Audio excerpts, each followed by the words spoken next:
to go, you never take them to the house of Allah, you don't come and attend. That's what it is. And I am quite sure that one of the solutions of that is to consolidate the relationship in the home between parents and children.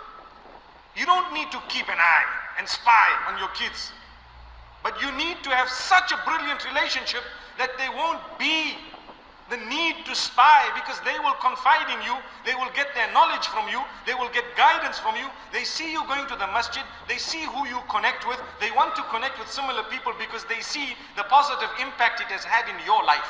The problem with us, we don't have a connection with the masjid, we don't go to the sharahan or the tadhkira or the lectures, whatever you want to call it.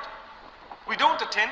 We're not connected to any of the scholars. So when the children want to turn to Allah, they've got nowhere to go. You never take them to the house of Allah. You don't come and attend at all. You show no interest. You don't even read your own salah. So the child starts Googling, and when they start Googling, they're bowled out. Bowled out completely. Mid-wicket, out. Because they are getting knowledge from the unknown sources. And these extremists are using the internet wholesale. Trust me, they have departments where they concentrate on young people. They concentrate on the frustrations of the young and the youth. And they give them soothing words. It's like some of the rapists. Do you know what they do? They prey on the unsuspecting by telling them they care and they love and so on. I love you. Oh, no one's ever told me that. I love you. I love you too. Wallahi, this is happening, and it's happening online. I love you. It's like a password to your heart. That's what we say. I love you. Heart is open. Now you can do what you want. The next thing, I want to meet you. Okay, let's meet for coffee. What? Who was that? Wallahi, if the parents have been saying I love you truly to that child, and they've been taking a keen interest in the life of the child, spending time to go out and have clean fun with the child. No, there is no benefit, or it will not help you to say, listen, you know, to go here and go there is haram, so sit at home. To go here and to go there is haram, so to go to the other places, this place and the other place is halal, it's okay. We will go, we will have fun, and we will have fun as a family, and we're going to go on an outing. By the way, tomorrow's the holiday. You can practice. You can start, inshallah. Take your kids out, inshallah. Go somewhere. Spend the time with them, the day. Go picnicking. Dad, for once, inshallah, cook. May Allah subhanahu wa ta'ala help us. So you spend time with them, you've taken them, they've come out with you, they've seen you, you've played with them, you rode a boat with them, you went out to the sling with them. What's it called? Subhanallah, reverse bungee. Oh, have you heard that? It's here, they were showing me. They were trying to talk me into going there. Trust me. I told them, no, that's child's play, child's play. We do skydiving, mashallah. May Allah subhanahu wa ta'ala bless us. This is clean fun. People wonder, why on earth did you go skydiving? Well, I'm talking about it today, and that's what I'm telling you. You know, the alternatives for our children, what are they? It may not be something as difficult as a skydive, but it will be something that will keep them occupied. They have something to talk about, you know, really. Because it's better than a nightclub, and it's better than so many other things that they want to do, that sometimes their friends pressurize them into doing. When you go to school on a Monday morning, the children go to school, and what do they hear? Oh, I watched that movie, did you see? Now they're 51 shades of grey. Astaghfirullah. May Allah forgive us. They added one more shade. Guess what that shade is? The last shade of grey is called black. May Allah subhanahu wa ta'ala forgive us.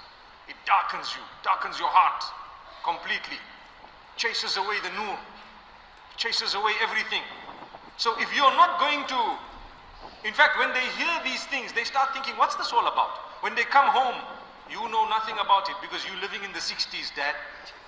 That's what it is. You need to be alert. You need to know what's going on. You need to know it, and you need to be able to talk about it. And you need to be able to tell your child, listen, you know what? That's not what we're supposed to be doing. Because, and then you start rattling out the reasons, proper reasons. and they hear how people went to the nightclub and they enjoyed themselves with drugs and alcohol, and the children hear about it. And when they hear about it, what do they think? You know, after some time, some of the children might be trapped by shaitan because of peer pressure. And you need to know, peer pressure is a reality. It can make a child suicidal. Do you know that? Some have already committed suicide because of peer pressure. And so we need to be alert. It's the love we're talking about. That love should make you be concerned enough to be able to take your child and to go on an outing, have fun, climb the mountains, go mountain climbing, mashallah, go biking, ride to Johor, mashallah, it's around the corner, I believe. Subhanallah. Go somewhere, do something constructive, occupy them with something permissible, not necessarily something that is, direct act of worship only. Something permissible, so you go and have fun. Time of salah, you make it very interesting to fulfill salah. Because children nowadays, you tell them salah this, and you tell them movie, they all day, mashallah. So you make salah as interesting as that and even more. By not delaying, don't read long prayers. When I read with dad, dad says he wants to read me a story from a good Islamic book, but when he sits to read, 45 minutes later he's reading and we're all dozing. Read it for 5 minutes. You don't have to read it. You read it and just give a summary to your children. Or, today we have DVDs, we have audio CDs, we have MP3s, we have the internet, we have YouTube. You select something very interesting and play it. Let it be short. This is the reason why I prefer for talks to be between 30 minutes to 1 hour, not more. 30 minutes is good, inshallah. 45 minutes, okay. How long do you want me to talk for today? MashaAllah. Oh, someone says 2 hours. You said 2 hours? I don't think the women will agree. They've been here since Dhuhr. May Allah subhanahu wa ta'ala accept us all. So my brothers and sisters, yes, something short. Be considerate of them. When I see young children sitting in the talk, I feel for them to say, you know what, these children are staying awake. Let me round up quickly, subhanallah. Or make it very interesting that they don't mind sitting. Every little while they are smiling and looking at you and laughing because they've caught the joke, haven't they? MashaAllah. A moment, a light moment. But we can no longer, deliver a sermon in a way that we are blasting the people for 2 hours. They will all look at you and feel the heat of Jahannam already. May Allah subhanahu wa ta'ala forgive us. The times have changed, the message has not changed.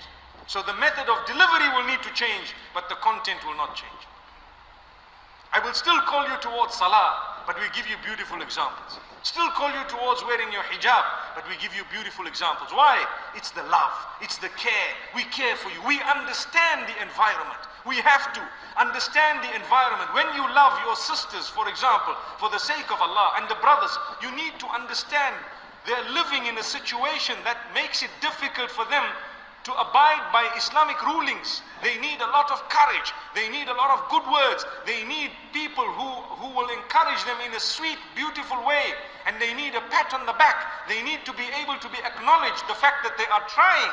So many of us discourage our brothers and sisters without knowing that they've come a long, long way from where they were some time back.